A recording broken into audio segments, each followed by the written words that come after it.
बिस्मिल्लाहिर्रहमानिर्रहीम इय्याका व इय्याका नस्तईन। मेरे पाकिस्तानियों, जब तक ये मेरे अल्फाज आप तक पहुंचेंगे मुझे एक नाजायज केस के अंदर बंद कर दिया होगा।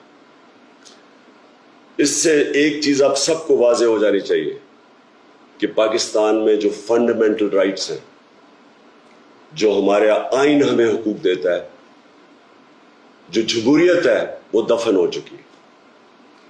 और हो सकता है कि इसके बाद मुझे मौका ना मिले आपसे मुखातिब होने का, इसलिए मैं 2-3 बातें आपसे करना चाहता हूं आज। सबसे पहले,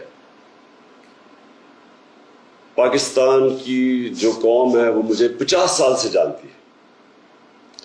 मैं पब्लिक में 50 साल से हूं।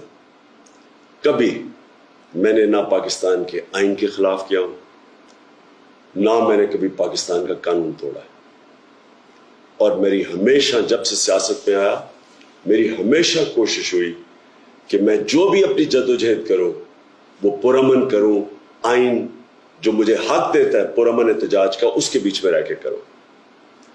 आज ये जो किया जा रहा है, ये इसलिए नहीं किया जा रहा कि मैंने कोई कानून तोड़ा है, ये सिर्फ इसलिए किया जा रहा है कि ये चाहते हैं कि मैं जो हकीकी आज़ादी की तहरीक है इससे पीछे हटूं। और ये इसलिए किया जा रहा है कि ये करप्ट चोरों का टोला, इंपोर्टेड हुकूमत जो हमारे ऊपर मुसल्लत की गई है, ये चाहते हैं कि मैं उसको कबूल कर लूं।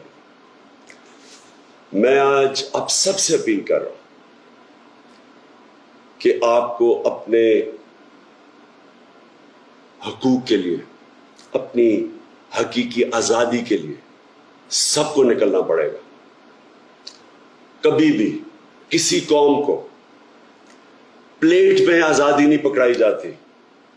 आज़ादी के लिए जद्दोजहद करनी पड़ती है, जहाद करनी पड़ती है, मेहनत करनी पड़ती है, और वही कौम फिर उसको अल्लाह तोहफा देता है आज़ादी का। ये वक्त आ गया है कि आप सब अपने हुकूक के लिए निकलें। मेरी जो सारी मिशन है, जो मेरी जिंदगी की जद्दोजहद है, वो आज अल्लाह और उसके रसूल के बाद मेरी कौम, पाकिस्तानी कौम आपके हाथ में है। घर बैठने का वक्त चला गया।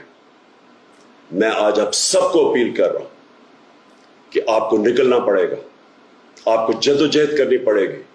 आपको ये जो फैशिस्ट निजाम है, जो ये खौफ तारी कर रहे हैं, ये खौफ के बुत को तोड़ना पड़ेगा। और इंशाअल्लाह तभी हमारा अल्लाह इस मुल्क को हकीकी आज़ादी देगा। पाकिस्तान जिंदाबाद।